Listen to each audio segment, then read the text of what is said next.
Hello friends, welcome to MH education lab. So আজকে আমরা আমাদের ইকোনমিক্সের পরের সেট অর্থাৎ সেট 5 আলোচনা করব।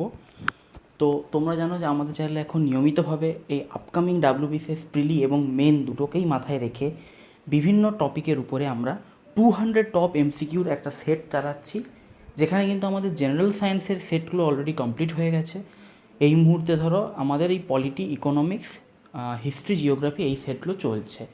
ওকে, এবং তোমরা যেটা অনেকেই বারবার করে বলছো যে সায়েন্সের মতো এখানেও যেন সমস্তগুলো কমপ্লিট হয়ে যাওয়ার পর একবারে কম্বাইন করে 200টার একটা ম্যারাথন ক্লাস দেওয়া হয়। তো অবশ্যই হবে, কারণ তোমার ধরো টোটাল 8টা সেট হবে। তো 8টা সেট কমপ্লিট হয়ে যাওয়ার পরে তোমাদের কিন্তু আমরা অবশ্যই চেষ্টা করব পরীক্ষার আগে যেন একটা কম্বাইন ক্লাস করে তোমাদেরকে ম্যারাথন ক্লাস হিসেবে দিয়ে যায়, যাতে সেখানে তোমরা সেই 200টা কোশ্চেনই রিভিশন করতে পারো। ওকে, তো সেটা নিয়ে তোমাদের চিন্তা করার কোনো কারণ নেই। আর 200টা কোশ্চেন তোমরা রিভিশন করে গিয়ে তোমরা পরীক্ষায় গিয়ে তোমরা নিজেরাই কম্পেয়ার করে নেবে যে এখানে কোন লেভেলের কোশ্চেন করানো হয়েছে আর পরীক্ষায় কোন লেভেলের কোশ্চেন এসছে। আমি তোমাদেরকে গ্যারেন্টি দিয়ে বলতে পারি, আমাদের এখানে যে কোশ্চেন করানো হয়েছে প্রথম দিকের যে সেটগুলো, আমারটা আমি বলছি, আমাদের প্রথম দিকের যে সেটগুলো আমি তোমাদের করিয়েছিলাম সেখানে আমি কী করেছিলাম, কোশ্চেনের লেভেল একটু আপ রেখেছিলাম, যাতে তোমরা ডাব্লিউবিসিএসের থেকে একটু একটু হাই লেভেলের কোশ্চেন প্র্যাকটিস করো। এখন এই পরীক্ষা যেহেতু সামনে এসে গেছে, এখন আমি আগের দিন থেকে আমাদের, অর্থাৎ তোমরা বলতে পারো আগের দিন মানে 5 নম্বর সেট থেকে শুরু করে মানে প্রথম 4টে সেট আমি একটু হার্ড করিয়েছিলাম, লাস্ট 4টে সেট আমি চেষ্টা করব একটু একটু মানে ইজি বলবো না, বাট ডাব্লিউবিসিএস লেভেলের রাখবো আমি। যেহেতু পরীক্ষা সামনে এসে গেছে, তো এই সময় তোমাদের একদম এক্সাম লেভেলে জিনিসপত্র প্র্যাকটিস করতে হবে। তাই আমি এখানে তোমাদের জন্য যেটা রেখেছি সেটা একদম এক্সাম লেভেলের কোশ্চেন আমি রেখেছি তোমাদের। তো আজকে ক্লাসটা এবার শুরু করা যাক।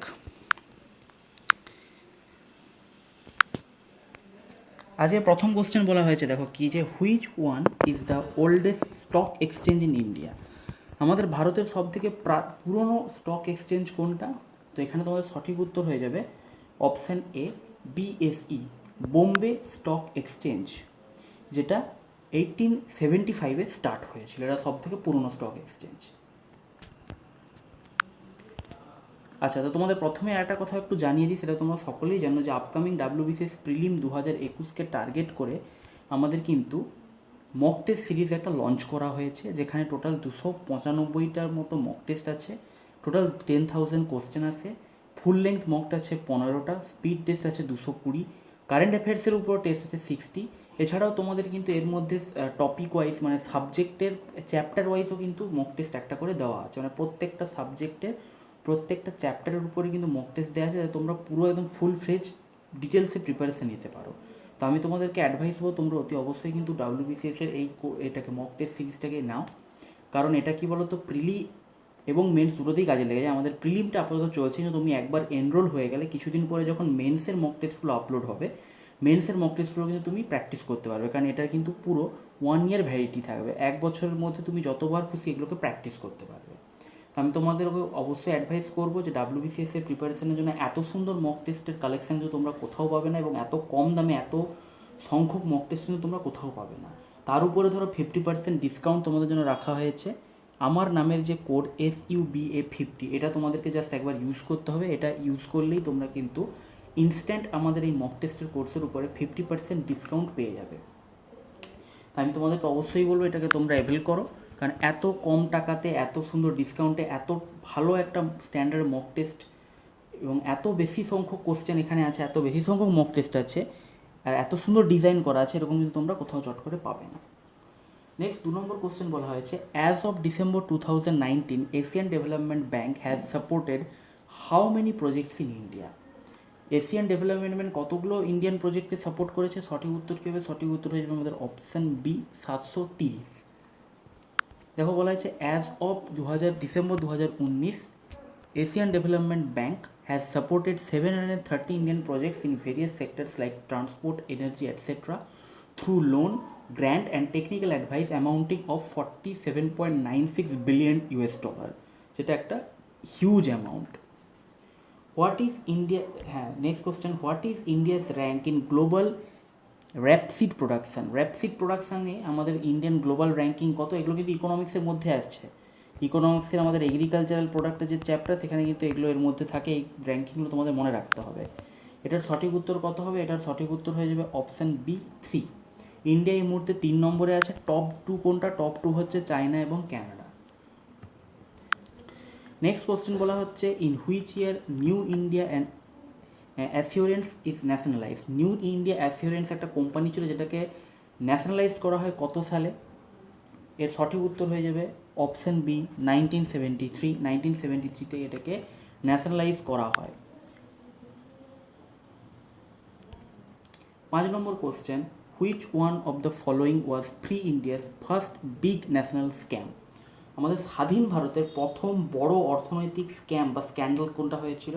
তো এখানে তোমরা অনেকেই দুম করে হয়তো না জেনে হর্ষদ মেহতা স্ক্যাম অ্যান্সার করে দেবে, কিন্তু এটা সঠিক উত্তর নয় এখানে, ঠিক আছে? কারণ ওই টিভি সিরিজটা হওয়ার পরে এটা এত পপুলার হয়ে গেছে যে সবাই হয়তো এক ঝটকায় দেখে পাবে হর্ষদ মেহতা স্ক্যাম। সঠিক উত্তর হচ্ছে অ্যাকচুয়ালি এখানে অপশান এ, সেটা হচ্ছে মুন্দ্রা স্ক্যান্ডাল। মুন্দ্রা স্ক্যান্ডাল ছিল সব থেকে বড় স্ক্যান্ডাল। এটা কি হয়েছিল? এটা এলআইসির হয়েছিল, যেটা হচ্ছে আমাদের ফিরোজ গান্ধী নেহেরুর সন ইন ল এটাকে তুলেছিল আর কি সবার সামনে। উনি দেখিয়েছিলেন যে কি বলেছিলেন দেখো, যে life insurance corporation LIC had bought under the government's pressure, LIC had bought fraudulent stock worth 1.24 crore। স্বাধীনতা জাস্ট কিছুদিন পরে এটা হয়েছিল এবং সেই সময় 1.24 কোটি টাকার ফ্রড মানে বিরাট ব্যাপার ছিল। This is the largest investment the public sector entity had made in it's short history in 6 companies owned by Kolkata-based Haridas Mudra without mandatory consultation with its investment committee. It led to resignation of then Finance Minister T.T. Krishnamachari. এর ফলে সেই সময় যে finance minister ছিলেন TT. কৃষ্ণমাচারীকে পদত্যাগ করতে হয়েছিল। মানে এটা স্ক্যান্ডালটা একটা এত বড় স্ক্যান্ডাল হয়ে গিয়েছিল, ঠিক আছে? এটা কিন্তু আমি তোমাদের বলছি কি ফার্স্ট বিগ, নট বিগেস্ট। আমি মানে কোশ্চেনটা প্রথমে বলা একটু ভুল হয়েছিল। প্রথম বড় স্ক্যান্ডাল, নট বিগেস্ট। বিগেস্ট হলে অবভিয়াসলি হর্ষদ মেহতা স্ক্যাম হবে, কিন্তু প্রথম বড় ফাইন্যান্সিয়াল স্ক্যাম কী ছিল সেটা হচ্ছে মুন্দ্রা স্ক্যাম। ঠিক আছে, আমি প্রথম কোশ্চেনটা একটু ভুল বলেছিলাম, মানে পড়েছিলাম ভুল আর কি। Next 6 number question Pandit Jawaharlal Nehru described which of the following multipurpose project as temple of a resurgent India। কোনটা সম্বন্ধে উনি এরকম কথা বলেছিলেন? সঠিক উত্তর কী হবে? সঠিক উত্তর হবে option B Bhakra multipurpose project. দেখো বলা হচ্ছে কি according to Jawaharlal Nehru power and steel are the key basis for planning. He describe the 680 feet Bhakra multipurpose project on Satluj River in Himachal Pradesh as the new temple of the resurgent India. The Indian Institution of Technology and Atomic Energy Commissions were the other modern temples। ঠিক আছে, এটাও ছিল আমাদের new temple of রিসার্চেন্ট India, এবং অন্যান্য কাকে উনি modern temple বলেছিলেন সেটা হচ্ছে আইআইটি এবং atomic energy commission.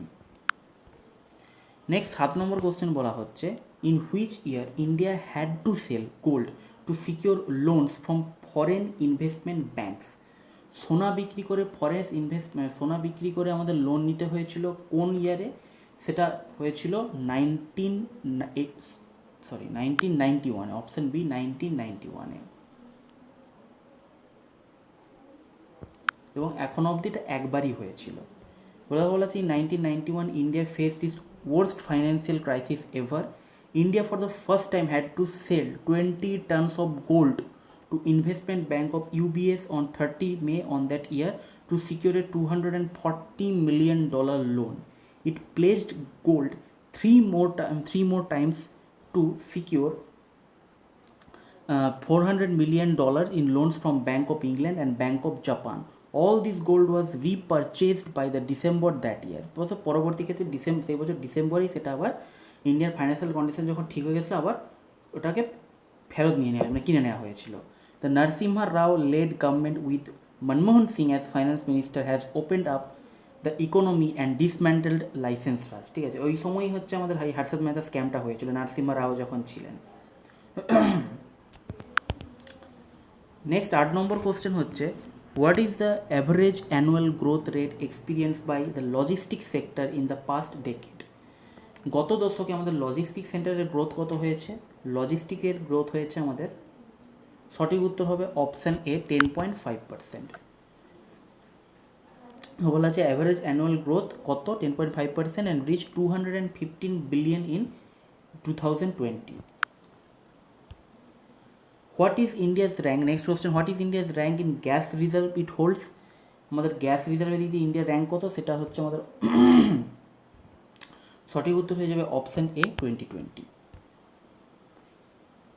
And it has, এটা কত আছে, it has 0.63% of world's gas, total ওয়ার্ল্ডে যত গ্যাস হিসাবে আছে তার 0.63% ইন্ডিয়ার কাছে আছে।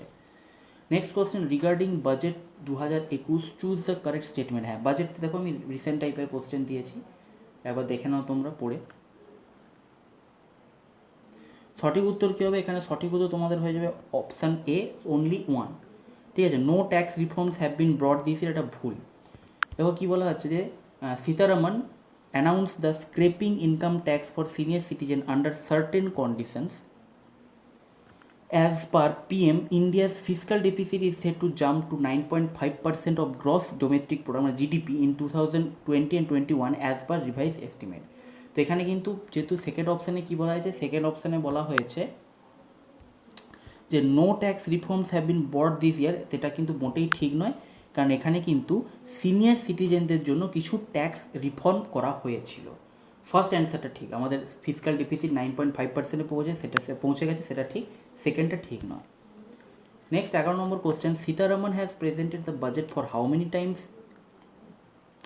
Many years now. সঠিক উত্তর কি, সঠিক উত্তর হচ্ছে option B 3। This was Sitharaman's, মানে এই বছরের যেটা ছিল Sitharaman's third budget under the national democratic alliance government led by prime minister Narendra Modi. Next 12 number question, how much custom duty has been levied on cotton and silk in budget 2021। Cotton এবং সিল্কের উপর কতটা custom duty, কত percentage custom duty ফেলা হয়েছে এই মুহূর্তে। সঠিক উত্তর কী হবে, সঠিক উত্তর হবে অপশান এ 10% to 15%। এগুলো ভালো করে দেখে নাও, ঠিক আছে, এগুলো তোমাদের কোশ্চেন দিয়ে দেবে, সব একদম লেটেস্ট বাজেটের উপর কোশ্চেন রেখেছি আমি। The finance minister inform that the custom duty on cotton is increase two 10% and silk to 15%. The senior citizen had to file income tax, but now the income tax filing for what age has been removed. কত বছরের বেশি হয়ে গেলে income tax file আর করতে হবে না, সেটা সঠিক উত্তর হচ্ছে কত, 75। 75 বছরের উপরে বয়স থাকলে ইনকাম ট্যাক্স ফাইল করতে হবে না, সেটা রিমুভ করে দেওয়া হয়েছে, এটাই চেঞ্জ করা হয়েছে এবছর। Next 13 number question, the senior citizens had to 14 number question, which of the following states has per hectare highest consumption of fertilizer in India. Per হেক্টরে সবথেকে বেশি সার কোন স্টেটে ইউজ করা হয়। সঠিক উত্তর হয়ে যাবে আমাদের অপশান বি পাঞ্জাব। পাঞ্জাবে কত হয়, মোর দেন 2040 কেজি পার হেক্টরে। নেক্সট 15 নম্বর কোশ্চেন বলা হচ্ছে, what is the index of industrial production IIP for the year 2019-20। IIP 2019-20 জন্য আইআইপি কত, সেটা সঠিক উত্তর হচ্ছে অপশান বি 129.2। আইআইপি কী করে, measure the growth of industry, ইন্ডাস্ট্রির কতটা গ্রোথ হয়েছে সেইটাকে মেজার করে।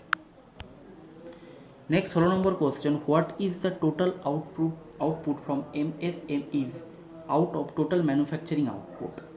আমাদের ম্যানুফ্যাকচারিং আউটপুট কত, মানে এমএসএমইজ টোটাল আউটপুটের মধ্যে ম্যানুফ্যাকচারিং আউটপুট কত, সেটা সঠিক উত্তর হচ্ছে অপশান বি 45%।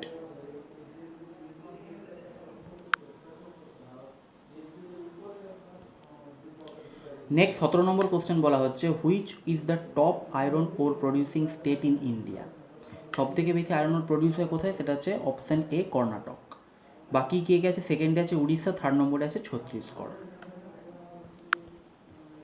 নেক্সট বলা হচ্ছে the RBI issue, 18 number question হচ্ছে আরবিআই কোনটাকে ইস্যু করতে পারে, এটা একটা খুব কমন কোশ্চেন। আরবিআই হচ্ছে আমাদের option B all currency notes except 1 rupee note. 1 rupee note একমাত্র আরবিআই করতে পারে না, বাকি সব করতে পারে। বলা হচ্ছে under section 22 of Reserve Bank of India Act, RBI has sole right to issue currency notes of various denomination except 1 rupee notes. The 1 rupee note is issued by Ministry of Finance and it bears the signatures of Finance Secretary, while other notes bear the signature of Governor of RBI.